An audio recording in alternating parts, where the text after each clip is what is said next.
দিনের আলো দিলাম, তোমরা কাজকর্ম করবা। ওয়াজআলা যুলুমাতি ওয়ান নূর, যুলুমাত মানে রাতের অন্ধকার, আর রাতের অন্ধকার দিলাম তোমরা ওখানে আরাম করো। আর আরামের জায়গায় তুমি গান বাজনা দিয়া একদম মানুষের ঘুম হারাম করছো। ওই বিয়া হারাম, ওই বিয়া হারাম, ওই মুসলমানি করে, ওর বাড়ির উপরে লানত লানত লানত। বলেন আমিন। আল্লাহর নবী বলেন, জিনা না করার পরেও শত শত হাজার কোটি মানুষ জিনাগারের কাতারে দাঁড়াবে। জিনা না করার পরেও সশরীরে একজন যুবক আর যুবতী বা একজন পুরুষ, একজন মহিলা জিনা করে নাই, তারপরেও জিনার কাতারে দাঁড়ায় যাবে। সেই মানুষগুলি কারা? সেই মানুষগুলি হলো তারা জিনা না করার পরেও জিনাকারীদের কাতারে দাঁড়ায় যাবে। কি ভয়ঙ্কর আযাব! ওই মানুষগুলি হলো তারা, আল্লাহর নবী বলেছেন হাতের গুনাহ আছে, হাত দিয়ে খারাপ কোনো কিছু করলে পারে, সেটা হলো হাতের জিনা। কিসের জিনা বলেন? হাত দিয়ে যদি কোনো খারাপ কিছু করে, খারাপ কিছু লেখালেখি করে, ওটা হলো হাতের জিনা। হাত দিয়া যদি কোনো খারাপ মেসেজ করে, ওটা হলো হাতের জিনা। ওই জিনাকারীর কাতারে দাঁড়ায় গেল। চোখ দিয়া যদি কোনো খারাপ জিনিস দেখে, উলঙ্গ জিনিস, বেহায়াপনা কোনো কিছু দেখলাম, তাহলে ওটা চোখের জিনা। পা দিয়ে জিনা করার উদ্দেশ্যে যদি খারাপ নিয়তে যদি হেঁটে যায়, পায়ের জিনা হলো। অঙ্গ প্রত্যঙ্গের জিনা আছে, প্রত্যেকটা শরীরের প্রত্যেকটা জায়গার জিনা আছে।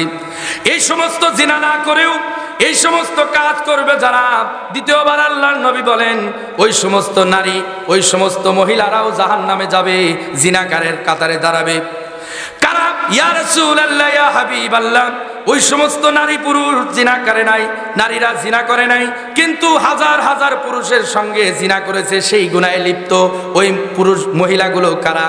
আল্লাহর নবী বলেন ওই মহিলাগুলো হলো তারা যারা বাড়ির থেকে বাহির হওয়ার সময় সুগন্ধি ব্যবহার করত, আতর সেন্ট ব্যবহার করে ঘর থেকে বাহির হয়ে বাজার ঘাট পর পুরুষের সামনে দিয়া গেল।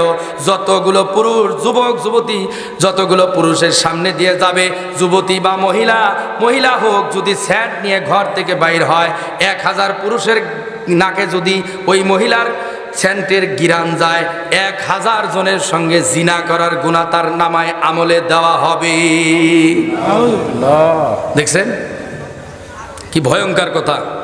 মা বোনদের কি বলি, পর্দার আড়ালে মা বোনেরা, খবরদার, আপনি সাজবেন, সাজুগুজু করবেন, যত কিছু করেন ঘরের ভিতরে করেন। কোথায় করেন? ঘরের ভিতরে করেন। এখন কত আমাদের সমাজে মানে চতুর্দিক দিয়ে একদম ঘা মলম দেওয়ার সুযোগ নাই প্রত্যেক জায়গায়। কতক্ষণ ঠিক কিনা? আপনি বিয়ে করছেন, বিবাহের আগে গায়ে হলুদ হয়, গায়ে হলুদ সম্পূর্ণ হারাম। গায়ে হলুদ কি? হারাম। গায়ে হলুদের সিস্টেম কি? বিয়ে একজন, লারে সারে 10 জন, হনে খালাতো ভাই, হনে মামাতো ভাই, কত জায়গায় ডলার দিলে এসে, খালাতো ভাই এসে গালে চেপে, মামাতো ভাই এখানে, বিয়াই সাপ, ওই সাপ, ডলতি ডলতি ডলার শেষ জায়গা নেই। কতক্ষণ ঠিক কিনা? এটা হলো গায়ে হলুদ। এই গায়ে হলুদ সম্পূর্ণ ইহুদিদের কাজ, এটা কোনো মুসলমানের কাজ না, এই মুসলমানের কাজ না। এবং বিবাহতে কি শুধু কি তাই? আমার ঢাকা মসজিদে জানে হুজুর, আমার এলাকায় এখন পর্যন্ত আমি 5 বছর এই ঢাকাতেই হাটাজারিতে লেখাপড়া করার পরে এখানে আসি, 5 বছর যাবত ইনশাল্লাহ কোনো বাড়িতে বিবাহ হয়েছে কিন্তু গান বাজনা বাজছে। প্রথম আমি বলে দিছি গান বাজনা হবে, ওর বিয়ে পড়ার নাই, এ পর্যন্ত পড়াই না। এবং গান বাজনা আমার এলাকা, মসজিদ এলাকা, ঢাকার ভিতরে হয় না। আল্লাহ আলহামদুলিল্লাহ। এই যে হুজুর ওখানে আছে, ছিল অনেকদিন, এলে হিম্মত লাগবে। বিবাহ হয়, বিবাহ হওয়ার পরে ওই দিনই সারা রাত ড্যাক্স গের পরে বক্স বাজাইতে বাজাইতে নিজের বিয়ে আর 10 জনের ঘুম নাই। সারা গ্রামের মানুষ ঘুম পারে না, মাটি সহকারে কাঁপে। কতক্ষণ ঠিক কিনা? ও ধনের আগা কাটছে হারামজাদা, ওই মুসলমানি করার পরে এরপরে মনে করেন যে ও কাটছে বেহায়া কত বড়, বুঝছেন? রাসূলুল্লাহ অথচ মনে করেন এই মক্কা ঘর কাজ করতো সবাই উলঙ্গ হয়া। মক্কার যখন নির্মাণ কাজ চলে, রাসূলুল্লাহ ছোট, তখন আল্লাহর নবী মুহাম্মদুর রাসূলুল্লাহ সাল্লাল্লাহু আলাইহি সাল্লাম তার চাচা বলতেছে, ভাতিজা তুমি তো ইট বহন করতেছো, তোমার মাথায় তো ব্যথা লাগতে পারে, একটু লুঙ্গিটা খুলো, মাথায় বাঁধো বেরি। হ্যাঁ, আল্লাহর নবীর ওই যে এইখানে মাত্র হাত দিছে খোলার জন্য, চাচা ছোট মানুষ রাসূল, তে আল্লাহর নবীর ইজ্জতের কারণে শরম আল হায়া শুবাতুম মিনাল ঈমান, যার লাখ শরম নাই, হায়া লজ্জা নাই, ও যা খুশি তাই করতে পারে সমাজে। কতক্ষণ ঠিক কি না? আরে তাই কি হয়েছে, করলে তাই কি? সারা দেশের মানুষ করে, আমি করলে কি হয়? অমুক বাড়ি বিয়ে হয় গান কয়, আমার বাড়ির মুসলমানি করে সারা রাত ঘুম পাতে দেয় না 10 দিন, আমরা করলে কি হয়েছে? ওর তো হায়া নাই। কতক্ষণ ঠিক কি না? তো রাসূলুল্লাহ বেহুশ হয়ে পড়ে গেছে। হুশ আসছে, ভাতিজা তুমি পড়ে গেলে কেন? কয় আমার ইজ্জত তো আপনি শেষ দিয়ে হালাইছিলেন চাচা, এই যে আমার এটা খুলতেছেন, আমি তো এই শরমে আমি বেহুশ হয়ে গেছি। আল্লাহু আকবার বলেন। সেই নবীর উম্মত আমরা, সেই নবীর কি? তাইলে আপনি কাটতেছেন, কাটে একেবারে একাকার হয়ে গেছেন, সারা দেশ ঢুম ঢুম করে একেবারে বাজাচ্ছেন।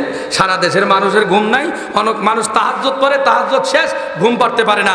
আল্লাহ বলেন ওয়াজআলা যুলুমাতি ওয়ান নূর, এ বান্দা বান্দীরা শোনো, দিনের আলো দিলাম, তোমরা কাজকর্ম করবা। ওয়াজআলা যুলুমাতি ওয়ান নূর, যুলুমাত মানে রাতের অন্ধকার, আর রাতের অন্ধকার দিলাম, তোমরা ওখানে আরাম করো। আর আরামের জায়গায় তুমি গান বাজনা দিয়া একদম মানুষের ঘুম হারাম করছো।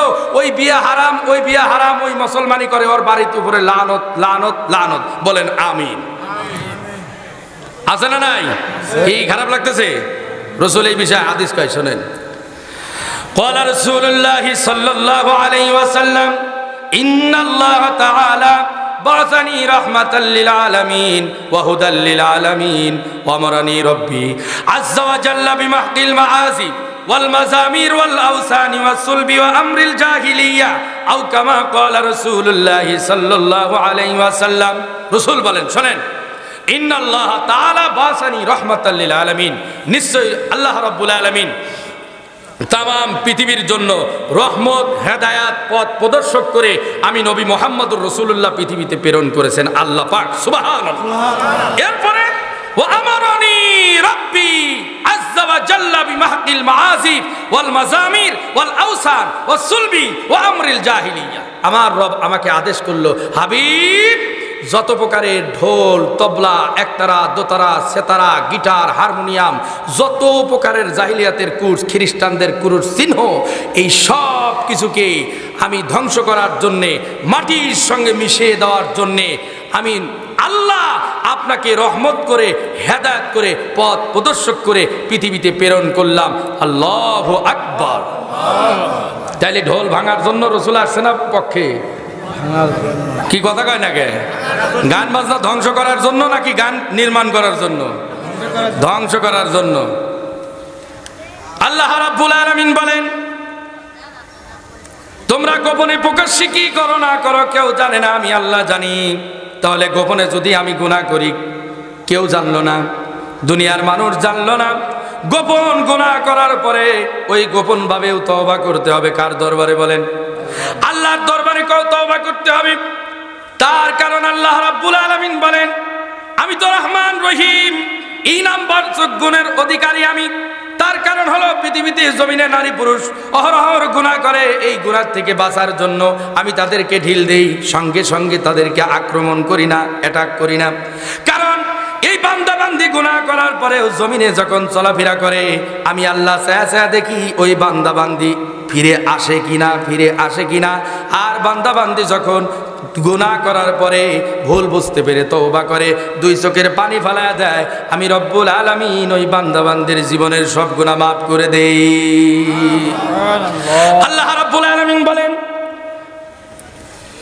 গোপন প্রকাশ্যে যা কিছু হয় সব কিছু আমি আল্লাহ রাব্বুল আলামিন জানি। ওয়ামা তা'তিহিম মিন আয়াতিন মিন আয়াতি রাব্বিহিম ইল্লা কানু আনহা মুরিদিন। আল্লাহ পাক বলছেন,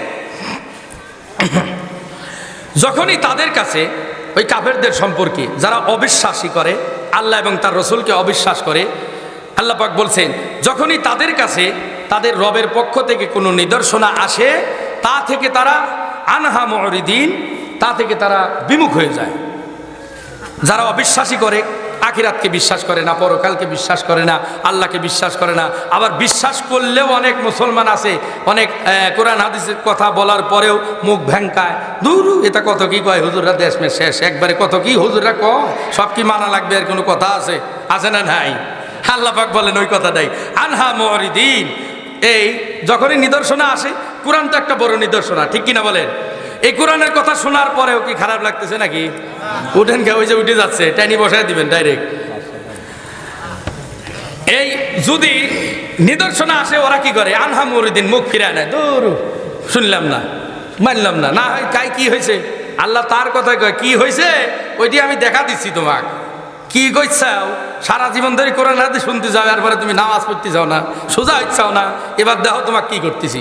আল্লাহ ওই কথা বলছে যে তারা এই কোরআন আমি আল্লাহর পক্ষ থেকে যে সমস্ত নিদর্শন আছে তারা ওই নিদর্শনগুলো দেখলে ওই আস্তে করে মুখ ফিরায় নেয়। রসুলের উপর যে নিদর্শনগুলো আসছিল, রসুলের উপরে মোজেজা নিদর্শনগুলো দেখার পরেও মক্কার কাফেররা রসুলুল্লাহ থেকে মুখ ফিরায় নিছিল। আল্লাহ পাক রব্বুল আলামিন আবার বলতেছেন যখন তাদের কাছে সত্য এসেছে, সুতরাং যখন তাদের কাছে সত্য আসলো এই সত্যটাকেও মিথ্যায় প্রতিপূর্ণ করলো এক শ্রেণীর মানুষ। এরকম আছে না নাই? আল্লাহ রাব্বুল আলামিন বলেন ফাকাদ কাযযাবু বিল হাক্কি লাম্মা জাআহুম, সুতরাং তাদের কাছে যখন সত্য এসেছে ওটাও তারা মিথ্যা প্রতিপূর্ণ করেছে। কোরআন হলো সত্য, আমার রসুলকে প্রেরণ করেছিলাম সত্য নবী করে, আমার নবী হলো সত্য নবী। আমার নবীর পরে যতগুলো নবী হযরতে আদম আলাইহিস সালাম থেকে আমি যত ঈসা নবী পয়গম্বর এবং নবী মুহাম্মদুর রাসূলুল্লাহ শেষ নবী এই পর্যন্ত যত নবীকে দুনিয়াতে প্রেরণ করেছিলাম সব হলো সত্য নবী, এরপরে আর কোনো সত্য নাই। এই সত্য যারা মানে না, কোরআনকে সর্বশ্রেষ্ঠ কিতাব হিসেবে আমি ঘোষণা করেছি, যারা কোরআনের কাছে আসে না, কোরআনের দাওয়াত পেলে তারা মুখটা ফিরায় নেয়, এরা সত্য জানার পরেও মিথ্যা প্রতিপন্ন করে। আল্লাহ রাব্বুল আলামিন বলেন এই যে ঠাট্টা বিদ্রূপ করে, এই ঠাট্টা বিদ্রূপ গুলো তাদেরকে গ্রাস করে ফেলবে।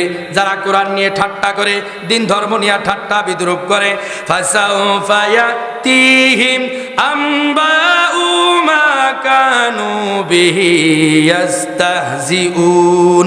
আল্লাহ রাব্বুল আলামিন বলেন সত্য আসলো, রসুল সত্য, কোরআন সত্য, এই সত্যটা আসার পরেও তারা তাদের মুখখানা ফিরায় নেয়, সত্যকে মিথ্যায় প্রতিপন্ন করে এবং তারা ঠাট্টা বিদ্রূপ করে। ফলে তাদের ঠাট্টা বিদ্রূপগুলি, এরপরে আল্লাহ পাক রব্বুল আলামিন বলছেন দুনিয়ার মানুষ শোনো, তোমরা যত প্রকারের গাদ্দার হও না কেন, নারী পুরুষ সবাইকে লক্ষ্য করে আল্লাহ রাব্বুল আলামিন বলছে যে তোমাদের পূর্বে আমি এমন এমন মানুষকে এই জমিনে তৈরি করেছি, যেমন ক্ষমতা দিয়েছিলাম, যেমন রাজত্ব দিয়েছিলাম, যেমন শরীরের শটান দেহের অধিকার করেছিলাম। কেমন? কওমে আদ, কওমে সামুদ নাম শুনছেন? কওমে আদ জাতি, কওমে সামুদ জাতি, কওমে আদ, কওমে সামুদ, এদের এক একজন এক। কওমে আদের নবীর নাম হলো কি? হুদ আলাইহিস সালাম, আর সামুদ জাতির নবীর নাম হলো সালেহ আলাইহিস সালাম। এই দুই বংশে এত মানুষ উঁচা, সর্ব যে খাটো মানুষ, একবারে তাদের বংশের হলো খাটো মানুষ, সে তার উচ্চতা হলো 60 গজ। কয় গজ? সুবহানাল্লাহ কইলেন না? কয় গজ? 60 গজ। যে সব থেকে খাটো মানুষ, আর লম্বা মানুষের অবস্থা কি? 450 গজ। তাইলে এটা কি? কোনো বাংলাদেশে তো এরকম টাওয়ারও নাই, আছে? ওই কথা সামনে আসতেছে, শুনবেন না যাবেন গা? এরপরে আল্লাহ পাক বলতেছে এই দুনিয়া, রসুলকে বলতেছে দেখো তোমার উম্মত হলো 3.5 হাত, ঠিক আছে? এমন দুর্বল, অখুলিকাল হিংসানা জয়বা, আল্লাহ কোরআনে বলতেছে নারী পুরুষ এমন দুর্বল, মশা কামড় দেয়, মশার যন্ত্রণায় বউ যদি মশারি না টানায়, তাড়াতাড়ি মশারি টানাইস না কে, টানেন দেরি হলে মনে করে যে বইয়ে গাল ধ্যান দিবেন, ঠাস করি সর। আছেন না নাই? বইক মারেন না, বইক মারেন, কেটা কেটা মারেন দেখি, হাত তুলেন। সব আল্লাহর ওলি ফেরেশতা, মাশাআল্লাহ, আল্লাহ কবুল করেন, লিল্লাহি তাকবীর, মাশাআল্লাহ। ওই বউকে যদি মারেন, আপনি যতবারই কি হাজি হন, মুফতি হন, মুহাদ্দিস হন, যে ব্যক্তি বউকে মারে, হ্যাঁ বুঝাইছে, বউকে যারা মারে তার দোয়া কবুল হয় না। ও নামাজ পড়ে কাঁদলে ওর দোয়া আল্লাহ কবুল করে না। নারী হলো অবলা জিনিস। আমার নারীদেরও কিন্তু ভয়ঙ্কর কথা আছে, ঠিক আছে? না, মহিলারা তো খুশি হয়ে গেছে, কি কয় হুজুর, কাম বসায় দিয়ে গেল রে বাবা, একবারে জাগা মতো হাত দিছে, দুই দিকেই কিন্তু হাত দেওয়া আছে, আছে না নাই? ও মনে করে হাজি সাহেব দোয়া করতেছে, আল্লাহ কিন্তু দুপুরবেলা বউ পিটাইছে, ঠিক আছে? আল্লাহকে তোর দোয়া আমি আর কবুল করলাম না। যারা বউ মারে এদের দোয়া আল্লাহ কবুল করে না, ভিন্ন কথা। আর যে সমস্ত মহিলারা স্বামীর কথা শুনে না, বদ দোয়া দেয়, একটু মারলে জারি বেটা জারি মরেও না, আমাদের এদিকে ডাইলগ আছে না নাই? মহিলারা বেশি জাহান্নামে যাবে, ছোট ছোট বাচ্চাকে বদ দোয়া দেয়। রসুল বলেন ছোট ছোট বাচ্চাদের বদ দোয়া দেয়। ওই ছোট ছোট বাচ্চাদের, গ্রামের মানুষ, আমি তো পাবনা নসিরামপুর বাড়ি, ঠিক আছে না? থাকছি সারা জীবন চিটাগাং, আমার ভাষার কোনো অন্ত নাই, বুঝছেন? চিটাগাং হাজার হাজার সালে সারা দেশের, মনে করেন যে একবারে ভাষাও শেষ হয়ে গেছে। এখন থাকি ঢাকা, এদিকে তো ভাষাও জানি, রসুল বল ছোট ছোট বাচ্চাদের এরা বদদোয়া করে, অনেক মহিলা আছে, সবাই না অনেক, বুঝছেন তো, একটু জ্বালা যন্ত্রণা করলে কয় জারির বেটা জারি মরেও না, মরে না কেন, এই যে বদদোয়া দিল আল্লাহ কিন্তু যদি কবুল করে সেই সন্তানটা যখন তখন মারা যাইতে পারে। আল্লাহ নবীকে খবরদার মহিলারা, তোমরা তোমার সন্তানকে তোমার স্বামীদেরকে কখনো বদদোয়া করো না, বদদোয়া করা যাবে না। এই বদদোয়া যারা করে এদের ঠিকানা ডাইরেক্ট জাহান্নামে। এদের ঠিকানা কোথায়? জাহান্নামে। শুধু কি তাই, কোনো নারী যদি তার স্বামীকে খুশি করার জন্য সারাদিন কাজ করছে, স্বামী কাজকর্ম করেছে, এই কাজকর্ম করে বাড়িতে আসছে, স্ত্রী যদি সাজিয়ে গুজি সুন্দর করে সাজে, এখন সাজে হলে মানসিক দেখানির লেগে, ঠিক আছে, সাজে হলে মানুষকে দেয়, সাজিয়ে গুজি এরপর রাস্তা দিয়ে হাঁটে, কেক দেখায় ও দেখানির লোক কাক দেখছেন নি, সাজে এরপরে ফেসবুকে ছাড়ি দেয়, হা রে কার বউ কেটা দেখে। স্ত্রী যদি স্বামীকে মাথায় তেল দিয়ে কিছু সময় এই রানের উপরে রেখে মাথাটা হাতায় দেয় সুন্দরভাবে, তাহলে 1 বছর নফল ইবাদত করলে যে সওয়াব, ওই স্ত্রী অটোমেটিক ওই 5-10 মিনিটের ভিতর সেই সওয়াবটা অর্জন করে ফেললো। বললেন না সুবহানাল্লাহ? ইসলাম সহজ না কঠিন? সে একদম সহজ, খালি মানতে পারে না, এই জন্যই কঠিন বেঁধে যায়, ঠিক আছে, একবারে সহজ। এই জন্য বউ পিটানো যাবে। আর বিয়ে করছেন নি তোরে, বিয়ে করছেন ওই তো বিয়ে করে না, এই আন্দাজ করে না, হ্যাঁ এখনো মুখস্থ করে রাখতেছে, কাম হয়েছে। এখন স্বামীর কথার অবাধ্য হওয়া যাবে? দূর, আপনারা কোনকে মহিলারা কবে এটা, স্বামীর কথা অবাধ্য হইন না, ঠিক আছে। 3 বছরের পার হয়ে গেল, বিয়ে করছে, আল্লাহর রহমত, কোনো ধমকও দেওয়া লাগে নাই, আলহামদুলিল্লাহ এইভাবে চলতেছে, বাকি দিনেও যেন এমন চলে, সবাই যেন মিল মহব্বতে থাকে, ঠিক আছে। হুজুরের কাছে অনেকে বিয়া দিতে চায় না, তো কই হুজুরে বিয়া দিয়ে কী করে না করে, আমার সাথেও কত মান বিয়া দিতে চায় না। তাইলে বউকে পিটানো যাবে না, বউয়ের সঙ্গে বিভিন্ন ঝামেলা হবে, কিন্তু ঝামেলার মধ্য দিয়েও বউ স্বামী স্ত্রী মহব্বত থাকতে হবে, ঠিক কিনা বলেন? একে অপরের ভিতরে মহব্বত জোরমিল ভালোবাসা থাকতে হবে। তাহলে যদি একে অপরের জোরমিল মহব্বত ভালোবাসা দুনিয়াতে থেকে নামাজ বন্দেগী করে যান, আল্লাহ চাইতো, আল্লাহ রসুল বলেন যে স্বামী জান্নাতি হবে, তার আঙ্গুলটা স্ত্রী ধরবে, আঙ্গুল ধরে ওই কারদিস সামাওয়াতি ওয়াল আরদ, ওই যে বিশাল বড় আসমান এবং জমিনের চাইতে বিশাল বড় জান্নাত আমি আল্লাহ রেডি রাখছি, ওই জান্নাতের ভিতরে স্বামীর আঙ্গুল ধরে ওই স্ত্রী প্রবেশ করবে। আল্লাহ রাব্বুল আলামিন বলেন, দুনিয়ার মানুষ শোনো, তোমরা সাধারণত 3.5 হাত বডির মানুষ হয়ে এত অহংকারী তাকাব্বারি করো কেন? অথচ আমি আল্লাহ তোমাদের পূর্বে এমন এমন বংশধর সৃষ্টি করেছিলাম। আলাম ইয়ারাউ কাম আহলাকনা মিন ক্বাবলিহিম মিন কারনিন। আল্লাহ রাব্বুল আলামিন বলেন, তোমরা কি দেখো না ও নবী, তারা কি দেখে না তাদের পূর্বে আমি বহু সংখ্যক দল সম্প্রদায়কে ধ্বংস করেছিলাম, এমন এমন দল সম্প্রদায়কে ধ্বংস করেছিলাম, এমন গোষ্ঠীর মানুষদেরকে ধ্বংস করেছিলাম, এমন এলাকাবাসীদেরকে ধ্বংস করেছিলাম। তাদের বর্ণনা আল্লাহ রাব্বুল আলামিন কোরআনুল হাকিমে বললেন, আপনার পূর্বে তাদেরকে এমন ভাবে সৃষ্টি করেছিলাম, মাক্কান্নাহুম ফিল আরদি মা লাম নুনাক্কিল লাকুম।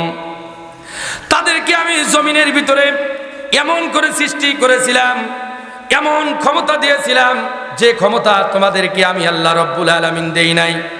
মুহাম্মদ সাল্লাল্লাহু আলাইহি ওয়াসাল্লামের উম্মতকে সেইভাবে দেওয়া হয় নাই। আল্লাহ বলেন, তোমার পূর্বে আমি যে সমস্ত সম্প্রদায়কে ধ্বংস করেছিলাম তাদেরকে আমি এমন ক্ষমতা দিয়েছিলাম, এমন ভাবে তৈরি করেছিলাম যেভাবে তোমাদেরকে তৈরি করা হয় নাই। অর্থাৎ মুহাম্মদুর রাসূলুল্লাহ সাল্লাল্লাহু আলাইহি ওয়াসাল্লামের উম্মতকে সেই ক্ষমতা দেয় নাই যেমন পাওয়ার অন্য পূর্বের হযরতে সালেহ পয়গম্বরের সম্প্রদায়কে দেওয়া হয়েছিল, কওমে সাবার গোষ্ঠীকে দেওয়া হয়েছিল, এরপরে আদ সামুদ জাতিকে দেওয়া হয়েছিল। তাদেরকে আল্লাহ রাব্বুল আলামিন ধ্বংস করলেন, তাদেরকেও ধ্বংস করে দিয়েছেন। তাদেরকে এমন নিয়ামত দেওয়া হয়েছিল, ওয়া আরসালনাস সামাআ আলাইহিম মিদরারা, আসমান থেকে তাদের প্রতি প্রচুর পরিমাণ বৃষ্টি বর্ষণ করা হয়েছিল। যখন তাদের বৃষ্টির দরকার আমি আল্লাহ রাব্বুল আলামিন তখন তাদের প্রয়োজন অনুসারে আসমান থেকে তাদের জন্য আমি বৃষ্টি বর্ষণ করেছি, সুবহানাল্লাহ। আর আমাদের বৃষ্টি দরকার, আল্লাহ কি বৃষ্টি দেয়? কথা কয় না, দেয় নাকি? এখন আমাদের বৃষ্টির দরকার, আল্লাহ কি বৃষ্টি দিবেন? বৃষ্টি দেয় না।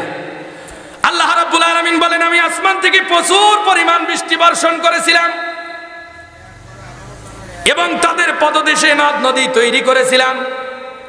যখন ক্ষেত খামার আবাদ করত, ওই ক্ষেতের ভিতরে জমিনের ভিতরে যখন বৃষ্টির প্রয়োজন হতো, পানির দরকার হতো, আমি রব্বুল আলামিন সেই প্রয়োজন অনুপাতে আসমান থেকে বৃষ্টি বর্ষণ করতাম। কেমন নিয়ামত দিলাম।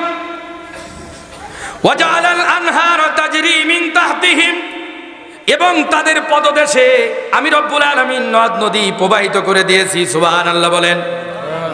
সুন্দর স্বচ্ছ পরিষ্কার পানির ব্যবস্থা করেছিলাম, তাদের পায়ের নিচ দিয়া সুন্দর সুন্দর পানির ব্যবস্থা করেছি, তাদের হাতের নাগালে সুন্দর নদীর ব্যবস্থা করেছি। যখন পানি দরকার পানি সংগ্রহ করতে পারত, পরিষ্কার পানি। এরপরেও আমি আল্লাহ রাব্বুল আলামিন তাদেরকে ধ্বংস করলাম কেন? এত নিয়ামত দিলাম, আসমান থেকে প্রচুর পরিমাণ বৃষ্টি দিয়েছি, আসমান থেকে প্রচুর পরিমাণ বৃষ্টি। এরপরে তাদের পায়ের নিচ দেয়া সুন্দর করে নদী প্রবাহিত করেছি, আরো অনেক অনেক নিয়ামত দান করলাম, তাদের শরীর বড় বড় দিলাম। তারপরে কেন তাদেরকে ধ্বংস করলাম?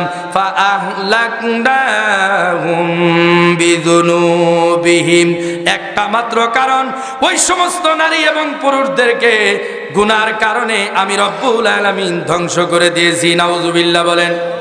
গুনার কারণে আল্লাহ রব্বুল আলামিন ধ্বংস করলেন কেন? এই যে বিশেষ বিশেষ কারণে আল্লাহ রাব্বুল আলামিন মাঝে মাঝে কিছু গজব দেয়, তারপরেও মানুষ সতর্ক হয় না। ভেবেছিলাম করোনা নামক একটা গজব হয়ে গেল 20 সালে, মনে আছে তো সবার? মনে হলো কি একটা একাকার, কেউ কারোর দেখে না, মানুষ মারা গেলে পর্যন্ত জানা যায় না ভয়ে। কতক্ষণ ঠিক কিনা? পাশের বাড়ি মানুষ মারা গেল, ধোয়ানোর জন্য মানুষ পাওয়া যায় না। যুবক মারা গেল, কেউ যায় না, আগায় না। এমনকি বাপ মারা গেছে, মেয়েও যায় না, সন্তানও যায় না, স্ত্রীও যায় না। এখানে একটা কিয়ামতের নিদর্শন দেখা দিছি। দুনিয়ার মানুষ শোনো, ভেবেছিলাম এই করোনার পরে, এত গজবের পরে মানুষ আল্লাহর ওলি হয়ে যাবে, কিন্তু এমন হলো করোনার পরে আরো মনে হয় বেশি গুনাহ হচ্ছে। কথা বলেন ঠিক কিনা? আল্লাহ রাব্বুল আলামিন বলেন তোমাদের পূর্বে আমি এমন মানুষ তৈরি করেছিলাম। তারা কিভাবে তৈরি করেছিল? বিশাল বড় বড় পাহাড় কেটে কেটে 40 তলা 50 তলা 100 তলা বিল্ডিং পাহাড়ের ভিতরে কেটে কেটে 100-200 তলা বিল্ডিং পর্যন্ত পাহাড়ের ভিতরে তারা ঘর নির্মাণ করত। তাহলে দেহের অধিকারী কেমন ছিল? অত্যাধুনিক প্রযুক্তি ছিল। এমন প্রযুক্তি নয়, এর থেকে অত্যাধুনিক প্রযুক্তি আল্লাহ রাব্বুল আলামিন তাদেরকে দিয়েছিলেন। শুধু কি তাই, সালেহ আলাইহিস সালাতু ওয়াস সালামের কওমকে আল্লাহ রাব্বুল আলামিন এমন ক্ষমতা দিয়েছিলেন যে বিশাল বড় বড় পাহাড়গুলি আল্লাহ রাব্বুল আলামিন তাদেরকে ক্ষমতা দিলেন। বিশাল বড় বড় পাহাড় কেটে কেটে তারা ঘর নির্মাণ করত। বিশাল বড় বড় পাহাড়গুলি কেটে কেটে তারা ঘর নির্মাণ করত। এবং এক একটা পাহাড়ের ভিতরে দেখা যায় কি, এই ঘরের ভিতরে যারা পাথর দিয়া ঘর তৈরি করত, এই এক একটা পাথরের ওজন প্রায় 70 টনের চেয়ে বেশি। আল্লাহু আকবার করুন। আর বাংলাদেশ না, তাম পৃথিবীতে আমার মনে হয় 16-20 টন 25 টন ওজন উঁচা করার মতো ক্যারেন আছে, এর উপরে মনে হয় ক্যারেনগুলা নাই। তাহলে লক্ষ্য করলেন এত বড় বড় পাথরগুলি 200 তলা 300 তলা বিল্ডিং এর উপরে কিভাবে তারা তুলতো? তাদেরকে কেমন ক্ষমতা দেওয়া হয়েছিল? তাদের ক্ষমতার কাছে আমাদের ক্ষমতা কিছু? বলেন, এই কথা কয় নাকি? ক্ষমতা কিছু? ক্ষমতা তো কিছুই না। সালেহ আলাইহিস সালাতু ওয়াস সালাম বললেন, শোনো আমার কওমেরা, তোমরা গুনাহ করো না। কিন্তু তারা 5 জনের ইবাদত করত। কয়জনের? 5টা মূর্তির ইবাদত করত। লম্বা ঘটনা। এই 5টা মূর্তির ইবাদত করত। সালেহ পয়গম্বর বলে, খবরদার 5টা মূর্তির ইবাদত করো না, তারা তো কিছুই দিতে পারে না। এই মূর্তি কোথায় থেকে এসেছে এটা লম্বা ঘটনা, ইতিহাস। সালেহ পয়গম্বর প্রতিদিন দাওয়াত দেয় কওমের লোক, খবরদার মূর্তির সামনে যে মাথা অবনত করো না। প্রতিদিন দাওয়াত দিতে থাকে তার গোত্রের লোকেরা বলেন, সালে গো শোনো, তুমি প্রতিদিন যে আমাদের কানের কাছে এসে এই যে ঘ্যান ঘ্যান ঘ্যান ঘ্যান করো, এটা আর ভালো লাগে না, খবরদার আর এমন দাওয়াত দিও না। নাউজুবিল্লাহ কোন। অনেক মানুষ আছে কোরআন হাদিসের কথা শুনতে চায় না, কোরআনের কথাও শুনতে চায় না, ভালো লাগে না, অথচ 4 হোস্টেলে এরপরে সিনেমা যদি দেখে।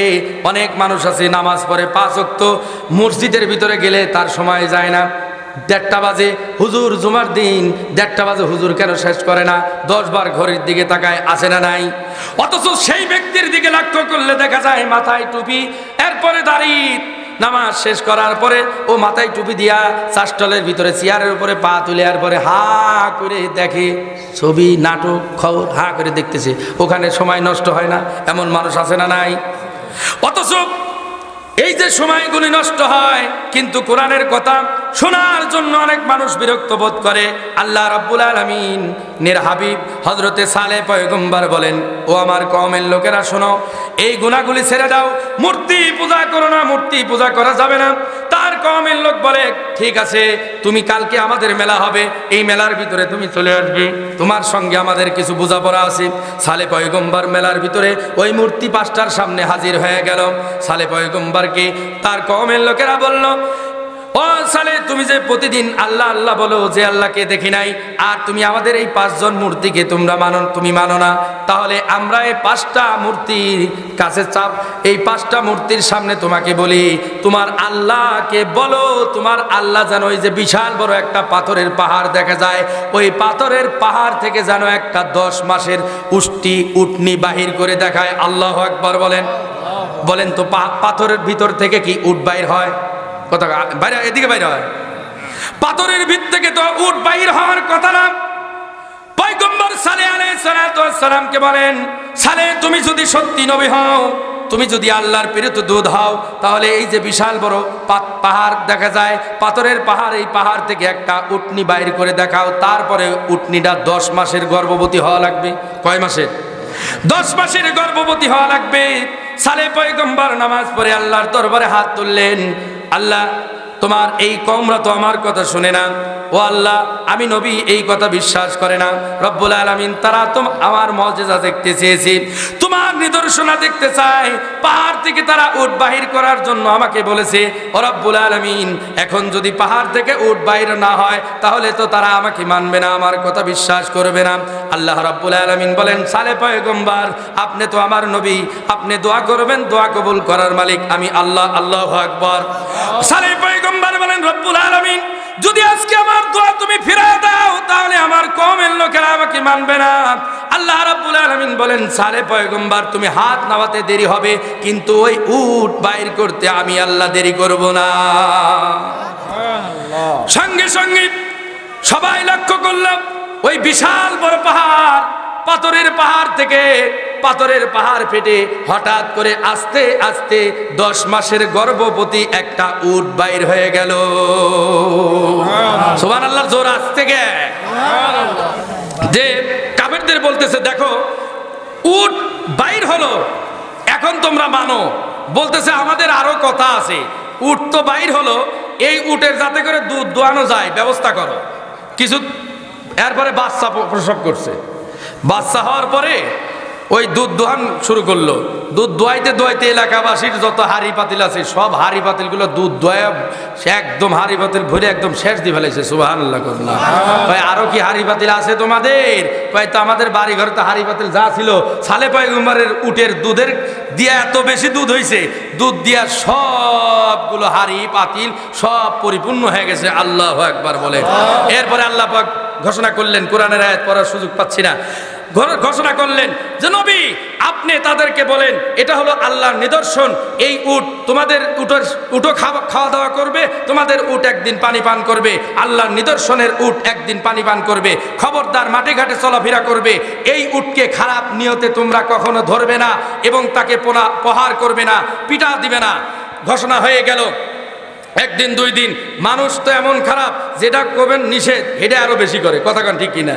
নিষেধ করছেন, এটা আরো বেশি করবে। যেন ওই যে গল্প করতে ওরা গল্পই আছে, কবি কি ফাতরা হয়ে গেছে তো, বুঝেন না?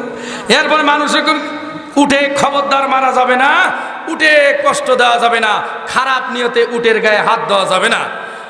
কিছুদিন চলতে চলতে এলাকায় একটা খারাপ মহিলা ছিল, সেই মহিলা এবং কিছু মানুষ মিলে ওই এলাকায় 9 জন ডাকাত ছিল। কয়জন? 9 জন ডাকাত ছিল। ওরা আর কিসে চোরে কি আর ধর্মের কাহিনী শোনে? ও মাহফিলে এসে ওয়াজ করতে এসে মোবাইল নিয়ে চলে যায়, নামাজ পড়তে এসে আরেকজনের জুতা পাই দিয়ে চলে যায়, কিন্তু মুসল্লি নাকি চোর মুসল্লি সাজছে। আছে না না এরকম মানুষ? এরপরে ওই 9 জন ডাকাতকে ভাড়া করা হলো। 9 জন ডাকাত রাতের বেলা ওই উটটাকে, আল্লাহর নিদর্শন উটটাকে হত্যা করলো। নাউজুবিল্লাহ বলেন। নিদর্শন আল্লাহর উটটাকে হত্যা করলো। সালে পয়গম্বর খবর পেয়ে দৌড় বেড়ে আসলেন। আসার পরে বলে, আরে তোমাদের উপরে তো এখনই গজব আসবে, কারা এই আল্লাহর নিদর্শন উটকে হত্যা করলে একবার বলো তো। যদি না বলো কেউ শিকার যায় না। ওই ডাকাতগুলো মনে করছে যে আমরা সবাই বুদ্ধি পরামর্শ, যদি আমাদেরকে সবাই সন্দেহ করে, কারণ এলাকায় তো যারা ওই যে বেশি একটু দুষ্ট প্রকৃতি মানুষ খেয়াল রাখে যে ওই মানে কাজ করছে, কথা কয় না? হ্যাঁ ঠিক, কথা ঠিক। এরপরে আপনার ওরা ওই 9 জন যদি আমাদেরকে ধরে, না না আমরা এটা জানি না কে করছে, আমরা বুঝি না। ওই 9 জনকে বলে, এই ডাকাত দল তোমরা কি এগুলা করছো? কয় আমরা তো করি নাই। এরপরে ডাকাত দল চলে গেল। এই সালে পয়গম্বর বলতেছে, যদি না বলো আল্লাহ রাব্বুল আলামিন আজকে রাতে আমাকে বলে দিবে কে আমার এই উটটাকে, আল্লাহর নিদর্শনটাকে হত্যা করলো, তাদেরকে কালকে সকালে বাহির করা হবে। ওই ডাকাত 9 জন বলে, সালে পয়গম্বর তো সত্যি নবী, যদি এই বাহির করে ফেলে আমাদের 9 জনের আর উপায় নাই, তাতে কি কও এই নবী কি আমরা হত্যা করি? দেখছেন নাউজুবিল্লাহ কিছু কেন কি বলতেছে? 9 জনই হত্যা করি, 9 জন মিলে সালে পয়গম্বরকে কি করি? হত্যা করি। চলে গেল সালে পয়গম্বরকে হত্যা করার জন্য। নাউজুবিল্লাহ কন্যা। সালে পয়গম্বরের দরজার সামনে গিয়া যখনই 9 জন একত্রিতভাবে পয়গম্বরের পরিবার সহকারে হত্যা করার জন্য ওই 9 জন ডাকাত একবারে আক্রমণ করার চেষ্টা করলো, তাদেরকে আক্রমণ করার সঙ্গে সঙ্গে কে যেন পাল্টা আক্রমণ করে দিছে। সুবহানাল্লাহ কন্যা। দ্বিতীয়বার আবার আক্রমণ করতে গেল, ওই দ্বিতীয়বার আবার যেন কে যেন আক্রমণ করলো। তৃতীয়বার আবার আক্রমণ করতে গেছে, তৃতীয়বার তাদেরকে একদম হত্যা করে সালে পয়গম্বরের বাড়ির পাহাড়ের পিছনে ফালাইয়া দিছে। সকালবেলা ডাকাতের মারা খুঁজতে খুঁজতে আইছে, কে মারছে কে মারছে খুঁজতে খুঁজতে সালে পয়গম্বরের বাড়ির পিছনে আসছে। সালে পয়গম্বরকে বলছে, তুমি 9 জনকে হত্যা করছো, তোমার বিরুদ্ধে তো মামলা হবে। বলে, দেখো আমি মারি নাই, কে কে জানি মারছে। আল্লাহ রাব্বুল আলামিন জিবরাইলকে পাঠায় দিলেন, ও জিবরাইল আপনি বলেন, আমার হাবিবকে বলে দেন সালে পয়গম্বর মারে নাই, সালে পয়গম্বরকে যারা চক্রান্ত করে হত্যা করতে এসেছিল আমি আল্লাহ আসমান থেকে ফেরেশতা পাঠায়া ওই ডাকাত দলকে হত্যা করে দিয়েছি। আল্লাহু আকবার বলেন। এই জন্য মানুষ দুর্বল হয়, তাতে কি হয়েছে? দুর্বল হলে কি মানুষের পিছনে, মানুষটা ইমানদার যতই হোক না কেন, যদি এই ইমানদারের উপরে আশেপাশে কেউ নাই, ইমানদার ব্যক্তি জুলুম করো জুলুম করো, এই জুলুমের শাস্তি একদিন হবে কি হবে না? জুলুম অতীতেও করা হয়েছে, এলাকায় নাই, দেশেই নাই, আর এক দেশে যায় বসে আছে, কতক্ষণ ঠিক কি না? তাহলে আল্লাহ রাব্বুল আলামিন বলেন ওদেরকে আমি ধ্বংস করলাম। এরপরে আল্লাহ পাক রব্বুল আলামিন মাহফিলে মাশাআল্লাহ অনেক সুন্দরে আপনারা বসে আছেন। যেটুকু আলোচনা হলো, আল্লাহ রাব্বুল আলামিন আমাদের এই আলোচনার উপরে আমল করার তৌফিক দান করুক, বলেন আমিন।